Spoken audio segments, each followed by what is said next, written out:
Let's talk about the weak spot in strong things. Are you like me do you appreciate the quality of the build of a thing? How about when you go buy a pair of boots or a watch or something? Are you looking for something that is just bomb-proof? You want it to last and just endure forever and ever and ever? This is a Pathfinder, the old Casio Pathfinder. Now, I bought this the year of my separation from my ex-wife. I went to Willow Grove there in Philly. Went to the mall in Willow Grove, and I think I spent almost $500 for this watch. My focus was on the robustness of this watch. Theoretically, I never have to change the battery because it's a solar-powered watch. There's a little solar panel goes right around the face of this watch, and that has kept this watch going for 12 years now. Shortly after my divorce, I lost my job. The first job that I got in New England, I lost.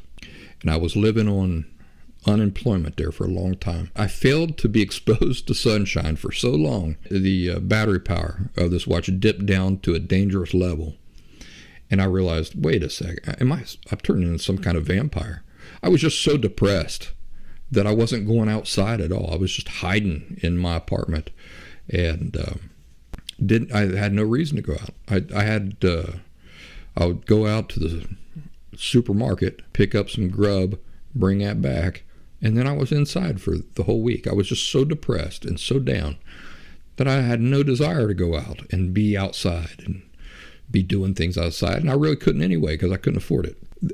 It's remarkable because this watch depends on sunlight. I mean, you got to get out and be around. It's got to get exposed to sunlight over the normal course of a week, at least some, in order for it to maintain its battery power. I was so depressed and so isolated, I had turned into such a hermit that that this watch was on the verge of losing its power. We're talking about the weak spot of powerful things. Now, you look at this thing, the band is made out of like this really strong cotton canvas. It's got these leather accents and stuff. When this watch band breaks, the watch will only take this band.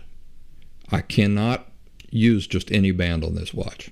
So eventually it does give out and it breaks, and just the design of it is not the design of like any other watch where the band comes up and inside the prongs of the watch.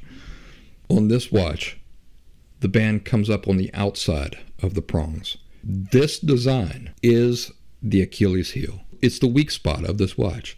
So you get the watch, you think, well, it's solar powered, it's going to last me forever, it's never going to give out on me. And then the band breaks on you. And then guess what? Because the watch is 12 years old, finding a replacement band for this thing is impossible. I have to go on eBay and spend an ungodly amount of money just to replace this band. Are you starting to see the benefit of taking time to look at something that appears so sturdy and strong, to trying to identify what is the weak spot? What is the Achilles heel of this thing? It's the same way with this boot. This boot is only as strong and as dependable as its weakest point. Same thing with the watch I'm wearing. The watch is only as dependable and as bomb-proof as what? As its weakest element. And that's true for everything. How about in emotional health? It is impossible when you escape an emotional disorder for real, authentically, to ever go back to having specifically an emotional disorder. And I'll tell you why. I'll never be 3 years old again, and nobody will ever have another opportunity to convince me to perceive erroneously the fundamental things that cause emotional disorder. So I'll never find myself in that situation again. That is the cause of emotional disorder. It is a predictable pattern of dealing with a misunderstanding about the fundamental nature of feelings and self. And I'll never find myself in that situation again. But even though it's impossible for me to ever go back to having an emotional disorder specifically, is it possible for me to allow myself to become emotionally unhealthy in general?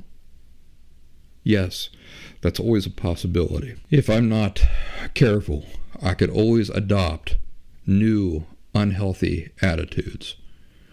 They wouldn't create in me an emotional disorder, but I could adopt unhealthy attitudes and approaches to life and thinking that would contribute to emotional unhealth, getting caught up in things or environments that aren't good for me, that are just robbing me of inner peace and happiness.